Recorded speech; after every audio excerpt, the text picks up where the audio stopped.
everybody! Hello! Welcome to episode 4 of Coming Out FI. I'm Kelsey. And I am Cassia. And this episode, we will be talking about stress and money. Yes, it was a lot of research that I did about it, that we both did.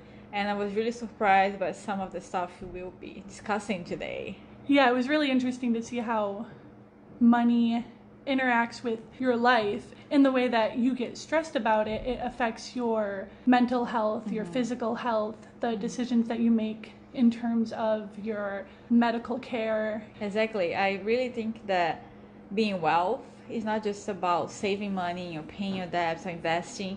And I think it's intrinsic to your mental health, your physical health, how good you feel about your body, how good you feel about the lifestyle you're living. I think all that together makes somebody wealth. Yeah. All right, guys. So I hope you enjoy. Yep. Let's start it. This is, helpful.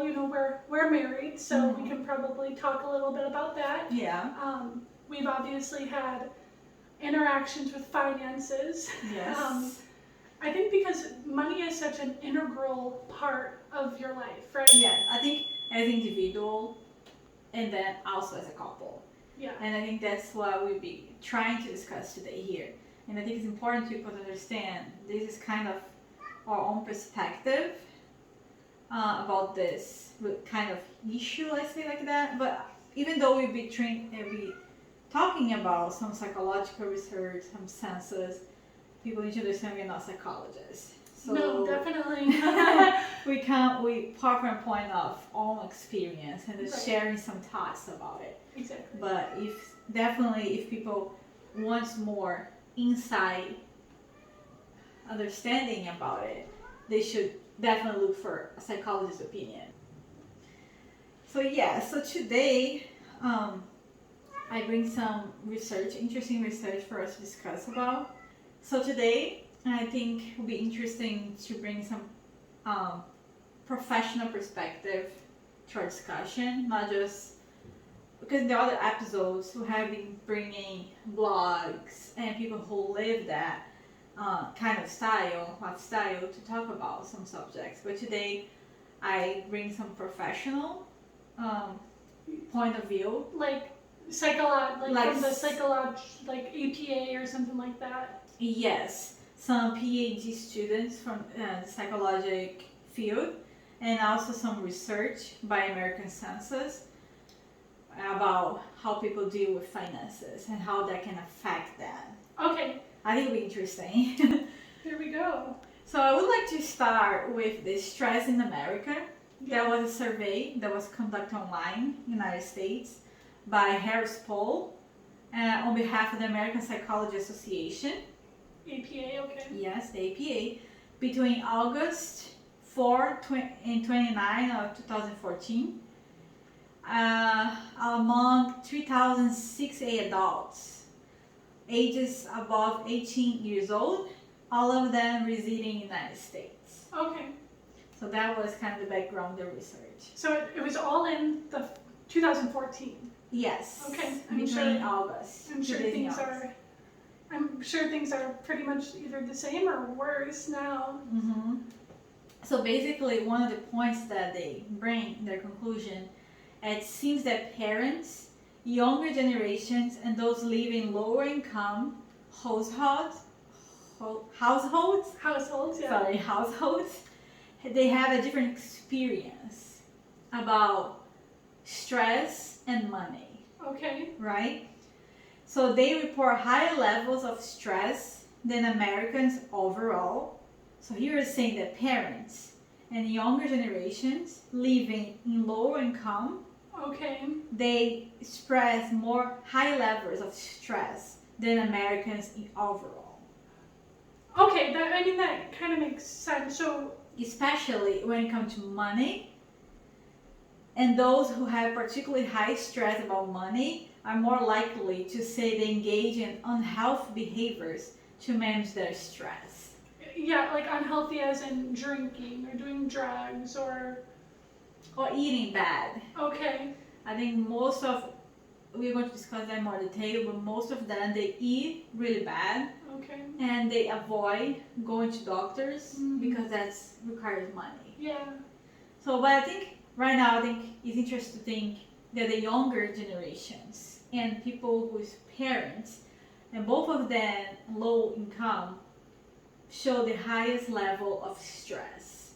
Yeah, I think the younger generation more, and that makes a lot of sense to me because you know the younger generation. I'm considering ourselves the younger generation, you know, and our parents, at least in the United States, Especially 2014. We are definitely the younger generation at that yeah, time. we were definitely the younger generation at that time.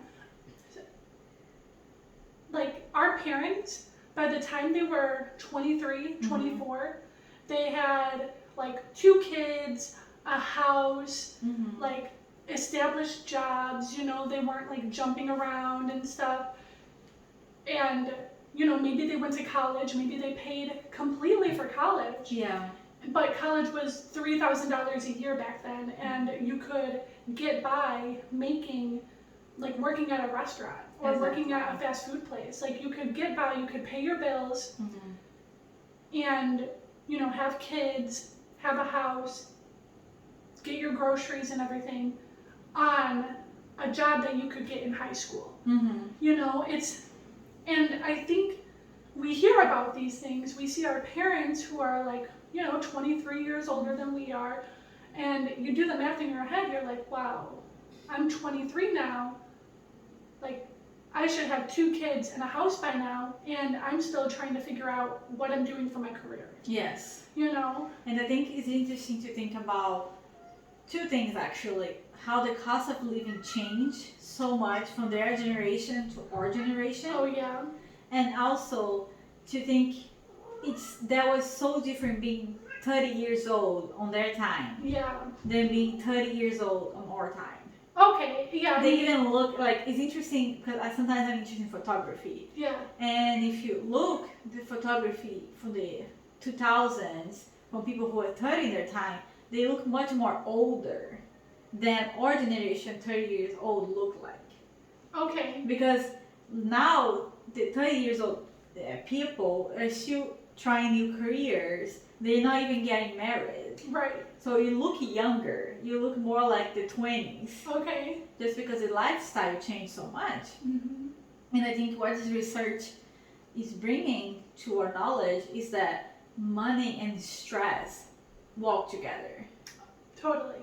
And sometimes people can think that, oh, it's just a theory, it's not like a fact, but according to this research, it is a fact, and it's affecting a high number of our population. I believe it. It's really interesting. Yeah. So research also show that financial struggles strain individuals' cognitive abilities. Okay, so Which people could- can't think. Yeah, the cognitive development. Okay. So that will lead to poor decision making Yeah. and may perpetuate their unfavorable financial and health situations. So basically what they're saying here is that because you're struggling and with money and that situation bringing you stress, more and more get harder for you to get out of that situation. Yeah. I heard about people talking about this before too, and it was that people who are doing poorly financially actually make worse financial decisions. And like one of the things was, if you're struggling with money and you're like actively struggling with it, it's not like they're just something that's happening and you're like, woo, I don't care, you know, because there are people like that. But if you are struggling with money and you're thinking about it, then that kind of, those like decisions, you have to like decide, oh, I can't do this, I can't do that, I can't do this, or I need to do this instead of that. And that's like decisions that you have to make that take away from other decisions that you can make.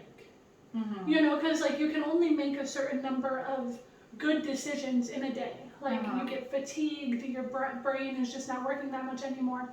So towards the end of the day, you make worse financial decisions because you need to make more decisions financially versus somebody who is good with money, who isn't struggling with money, they can go to the grocery store and just like buy what they want. Yeah. And then not even look at the bill. Exactly. They can pull up to the gas station and just fill up their tank. Yeah. You know, not even looking at it. It's like, what, another $10 am I going to spend? You know, I have 400 extra to spend today. You know what I mean? I think it's really hard to think about. Here we're talking about low income population, right? And it's interesting to think about, at the end of the day, after 10-hour shift, for example, 8 hours, 10 hours, 12 hours, whatever they work, you need to go home and deal with not having money to meet your ends. Like, you don't have enough money to buy food, so you kind of need to choose what you can eat. Exactly. And here not even, because before we talk about budget, we talk about deciding how much expending money, but that's a decision you make. Here is opposed of that. You don't have a decision. That's your reality. You're not talking about, okay, I'm trying to live frugal and have a budget for groceries so I can only spend $100 per week. But it's different when people don't have an option and they can just spend $70, $80 and they have 2 kids and they have rent and they have medical conditions. So I think that people need to understand there's a huge difference between trying to live minimalist and frugally and saving than people struggling with money. Yeah, okay. I think that's interesting. I think that's why they bring in this research, especially because they start showing these people who have these cognitive problems to make good decisions that will directly affect their health. Because most of them will decide to not have health insurance. Okay, yeah, it's an extra expense that they can't afford. Exactly. And sometimes I wonder how cheap it is to eat healthfully and not eat healthily. You know, I'm saying? Like it's probably less expensive to buy the boxed foods, the processed foods, because it's like $1 a box versus $1 a pepper, or $1 an apple, or something like that. And also time consuming when you need to cook by yourself. Yeah. You know. Okay, and so instead of like preparing fresh food, just put in the microwave and heating can be faster than you spending time cooking a time that you don't want, or you're too much stress to, you know what I'm saying? I think too stressed to even make the decision at the end of the day. Yes. Right. You just want to lay down on your couch and sleep. Mm-hmm. You know, I think it's an interesting perspective to bring about. And they also show us that nearly 72% of the adults report feeling stressed about money at least some of the time, and nearly 1/4 say that they experience extreme stress about money. Around 22% of their stress related to money happening from 8, 9, 10 months in a row without stopping. Okay, sorry. So 70-something% at least worry about money sometimes. Yes. And then the other 22%. So we're basically at like what's 22 plus 75. 70 plus 22 is like 90. Yeah. 90-something%. So of the people that show they have stress with money. Okay. Not 90% of people. The population it's now. Just okay. So of the people that struggle with money, 70% think about struggle about that in some level. Sometimes. Yeah, and 22 have months worrying about money without stopping that. Okay. It's like a constant thing in the daily life. Okay. That's a huge number. It's a big number. Yeah. And then in some cases, people are even putting their healthcare needs on hold. Right. Because of financial concerns. And that's why I think that become a loop. Yeah. And that's when I think the cognitive development, when you're so stressed that you cannot think straight, you cannot understand what you're doing, making poor decisions, make you stay in that position, make you stay being poor. So I wonder how hard or how easy it can be for people, for when you're struggling with money, we get out of the situation. I think that's why debt start being a thing, and we never get out of that. Right. because you're struggling so much, you're so stressed, but you want some kind of relief, and most of the time the relief comes spending. Right. If you know, it's very rare that a lot of people just go to the park to release or relax. It's usually buying things, right? Like go buy a new outfit, go do this, do that. Or, I mean, just like we were saying again, they're out of decisions to make. They're out of good decisions to make. So you come home, you are watching TV or something, and you see a commercial for a really delicious chicken sandwich. Yeah. You're just like, I really want that, and then you go and get it or something like that, you know? And I think that's interesting to see how much that will affect the credit card, the loans, how many people will get loans because they can afford to have things with their own money. Right. So that's why I think it becomes like a loop. You can never get out of it. Yeah. Because in our case, for example, right now we're working to get out of that, right? We make a lot of sacrifices on the way for that. Yeah, totally. We live in a budget and we decide to not do things we want to do to be able to get out of the debt. And it is stressful. It's not an easy, fun thing. No, it's definitely not fun. I mean, it's what is it? It's simple, but it's not easy. No. Right? It's like, you know exactly what to do. It's just hard to do it sometimes. And it's definitely stressful. Like it's not as stressful as you being there forever and never having opportunity to get out of that. But it's stressful in the meaning of making decisions that will help you to not get that, but you need to not do things you want to do. Yeah. Because you don't have enough money. Don't you agree? Yeah. Honestly, like for me, like it is so ingrained in my head that like saving is really important, and delayed gratification will bring even more like abundance in the future. That like it's not really hard for me to deprive a little bit right now. I think you, for example, what I can see when I observe you is like you don't get stressed by saving money. I think you get stressed by seeing the debt. Like every time you see to the budget and you see how much you still need to pay or how much you still need to work in a certain position you don't enjoy that much for a longer time. I think that's when I see you stressed. So it's not like it doesn't affect you, but affecting different dimensions than affect me. The part that gets me stressed is when I look at how much we can save in the future, and it's not what I want it to be. Like, it's not even just the debt. It's like the debt is getting in the way of saving. And when I do the calculations for how much we can save at our current level, and like already knowing that in the future we're gonna want to do more things that cost money, and I see how much we can save at our current spending level, and it's not like where I want it to be. So I get worried because I don't want to be working till I'm 80 years old. You know, so it's not so much the debt itself, it's that the debt is getting in the way of saving, which I know is required in order to like have the life we want. You know? But in some dimension is existing after that.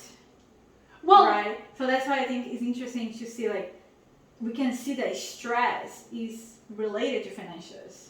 Oh, totally. Yeah. I think Stress and finances are absolutely relating. Yeah.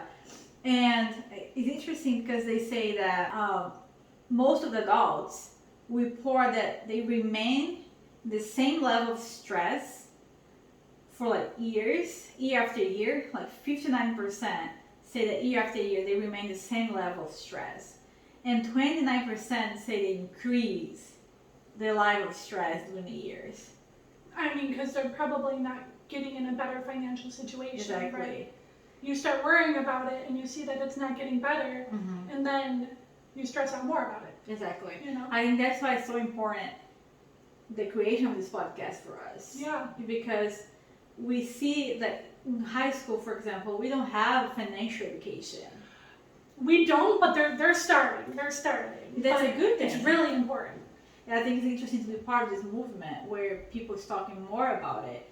and try to learn more about it. Because here and now, we as a couple, as individuals too, we're trying to learn more about it. We don't know everything. Right, not at all. So we hear about it and we're trying to talk about it, and hopefully people who listen to our podcast will also be interested in learning and trying to change their perspective. But most of the times we don't have this education in school, even more at home. Well, no, because it's been a common thing to keep finances a secret. You know, I was lucky that I had really good, I feel like I had good money examples. So like, even from the time I was 16, starting my first job, I've always wanted to learn more about it. But I mean, there's a rabbit hole you could go on to, and I only thought about the surface, you know. But in my case, I think was a complete opposite. I have a really poor example of financial education, but reading this research and using my parents' example, I can definitely see how money, stress, and health can be highly related. Oh, I mean, so related. Like my dad, he worked so much, and he had so much, like his health was so poor. He had a problem with his lungs, and my dad smoked. And as the research shows, most of the people, they kind of find ways to compensate the stress with bad health behaviors. Yeah. And my dad, for example, was smoking. My dad smoked like 4 or 5 packs Oh my God. of cigarettes per day. That's crazy. Per day.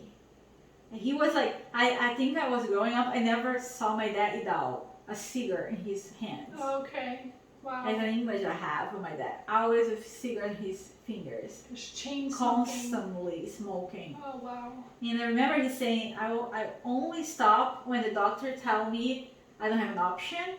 And that what happens. And that's happened. That happens. Wow. He start having respiratory issues, and he goes to the doctor, and the doctor like, your lung is horrible.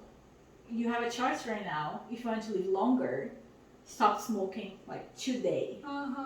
That's what I'm saying. And then when he stopped, but then he gets so stressed, his level of anxiety and like anger raised in an amount that was incredible, because we have so much financial problem. Yeah. And that's why I feel like I was growing up one of the statistics, really low income family, and I see that in my parents, and I feel like they never came out of it. Never. They're still in the same situation. and that I can tell 100% sure that the level just increased. Wow. Just increased. I mean, especially as you get older and you're not able to work as much, and you're at the time where like you kind of should be financially set. You know, like if you're in your late 50s, early 60s. I mean, some people here can still keep working, but And I hear me even thinking like, my parents never paid rent because my grandpa, they gave each son a house. Yeah. So all of them live in the same land, but different houses. So my mom and dad never paid rent. And they were still in this hard We situation. were never able to pay the bills in the end of the month. Wow. How much time my parents need my grandpa help to buy groceries. Yeah. So like was a constant thing for them. So I think this statistic portray a reality for a lot of families. Yeah. And I think they highlight for us the importance of financial education and learning how to manage that. Because if your parents are not able to get out of this loop, your next generations can, if you learn.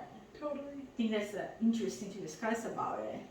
So when you think about, if you think about low income family, right? How do you think they save money? How do you think they find ways to saving money?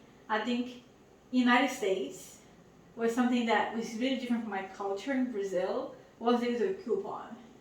Okay. I think was not such a reality, like a culture, like a common thing for us to use coupons. Okay. But here in the United States seems like a normal thing. Yeah, I mean, like, I don't use coupons because we shop at Aldi and we don't have coupons. But I remember remember my mom like using coupons all the time. She would like sit out once a week and go through all of the ads, all the papers, and like cut out coupons. But that was when we were still in a fine financial situation. I think it's, you know, for us, I mean, the example that set for me was like, hey, even though you're in a fine financial situation, you should still keep up the good like the good activities, the good practices, because that's probably why you're in a good situation right now. Yes, so like they show that 52% of people work or they shop doing sales or they use coupons. Okay. 52% cooking more at home. 52% of the people who are in low income cook No, more? that was the research. Okay. There was the research when they think about saving money, like how they can make ends meet. How they save money. Okay, yeah. How they save money or how they can have more money to pay their bills at the end. Yeah. They cooking more at home. Or they cutting back on non-essentials, 51%.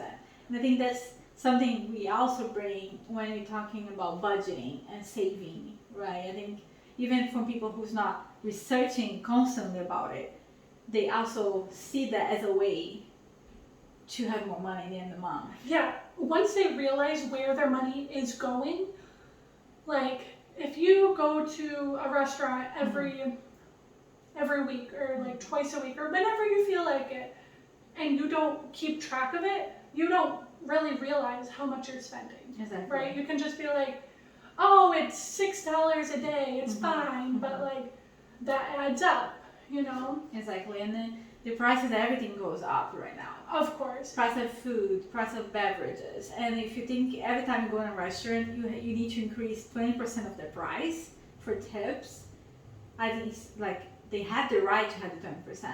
They are working, they're giving you a service. I mean, they have the right only because the restaurant pays them $2 an hour. Exactly. You know? Yeah. Like, I think that was one of the shock things for me when it comes to the United States. Because in my country, people who work in restaurants, tips is an extra. They get above the normal salary they got. Yeah. So we are not obligated to Right. give people tips. Yeah. I mean, you're not even obligated here either, you know? And like, a lot of people come from different countries and they don't tip. And the waitress can think like, oh my god, these people, but like it's not a cultural thing. Exactly, but like after I started understanding that waitress, they make like $2 per hour. Yeah, whatever. I was like, oh my god, that's ridiculous. Yeah, it is. They really. deserve the 20, even more if you can do it. Yeah. Right. One of the conclusions they get from this research is that even though the United States is one of the richest countries, and even though the Great Recession already passed, officially end, most American households face stagnant wages and increasing debt. Many Americans are actually considered to be poorer than they were a decade ago. Yeah, I mean the lack of the increase in wages is, you know, a big problem. You know, like I don't know what the minimum wage is now, but like I think 7 point something, right? okay, but most places right now are paying like $15, $20 an hour. I think officially by law it's just 7 point something, but after the COVID, they start increasing the price to get more workers to apply. Incentivize people to make it seem better to work than to get the unemployment. Yes. Right. But so yeah, people since a decade ago, people are still poor or even more poor. I think that's a lot of different factors that go into that, right? Like the cost of living, I think, is one of them. Sure, the cost of living. Because the cost of living increased, but the wages did not in most of the jobs Right. that don't require education. Yeah. So people need to, in the price of rent, for example, increase so much. Totally. It's really hard, and they keep pushing people to live in the lower income areas. But also like society is like constantly kind of pushing us to buy things. Yes. Right? Like,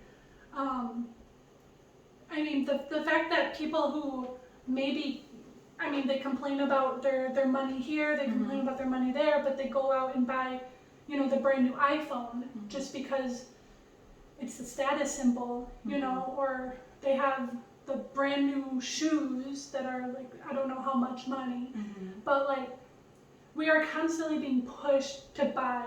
Also with like social media, you follow somebody, you really like them, and they are like, you need to buy these pair of shoes, you need to buy this phone, you need to whatever they propaganda too. Exactly. On the TV, always shown like the cool people use these or that clothes or this or that brand. Exactly. And people trying to be included. And I think that's strongly related to one of the conclusions we have in the research, is that more people with lower report income say that they have felt a sense of loneliness and isolation in the past month due to stress.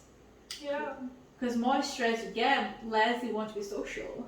Right, or the less that you can be social if you're worried about your money. You know, like obviously there's always the option if people want to just put everything on credit, just pay with a credit card, just spend all your money, drain your emergency fund or whatever.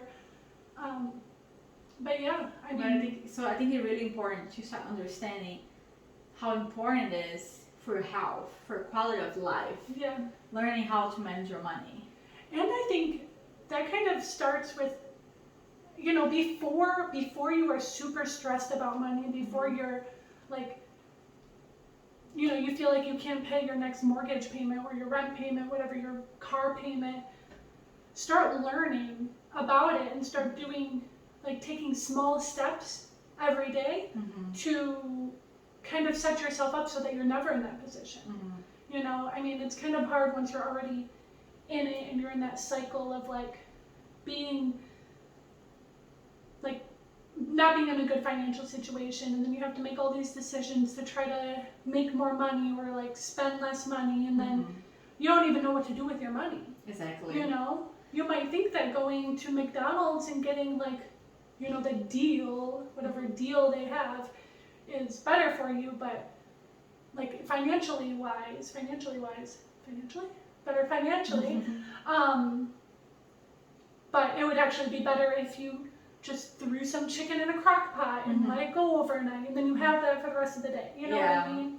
Yeah, and I think it's really important also to start understanding how money can affect your health. And I mean, not only, oh, I'm paying for this doctor visit, but how money can be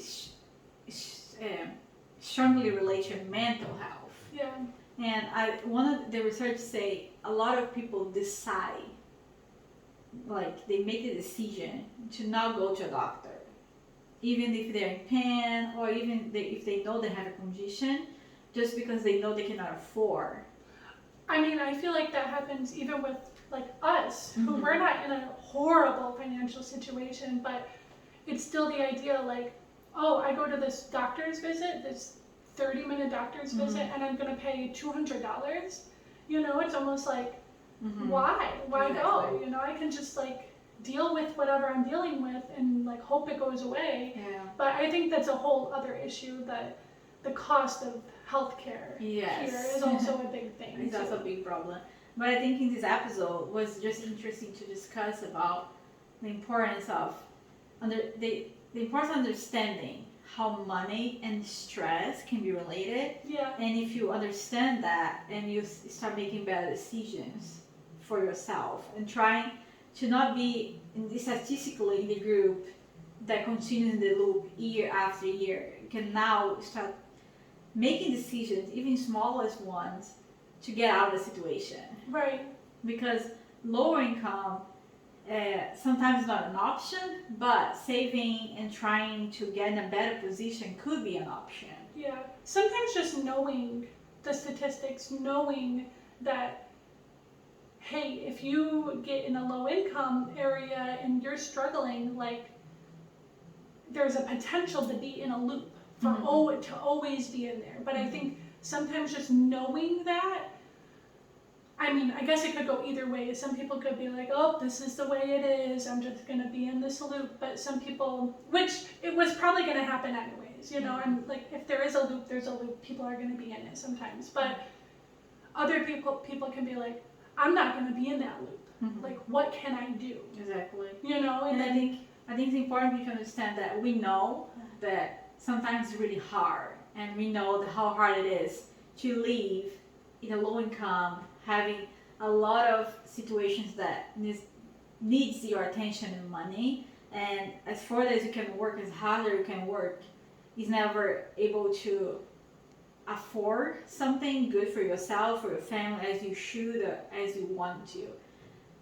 So saying that, if you understand that how hard it is, here we're just trying to tell people, give you some hope, and tell them possibly is a way out of this. Yeah.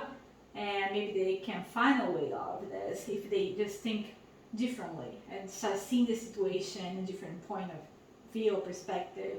Because sometimes I think when you start noticing that's an issue, it's like your eyes open. Oh, yeah. And it's like your mind open. And you're like, oh my God, I don't want to be in this situation anymore. It's not normal, and I don't need to be like this. Or like my kids don't need to be in this situation. Oh, and yeah. you start trying to find ways of getting out. Exactly. Because I come from this contest. I come from a family that didn't have enough money to buy food. And I try in that situation to learn a way to get out of this. But I think like it's possible. It's not easy. It's not easy, but it's possible. It's possible, You know? if you make the sacrifices and just open your mind.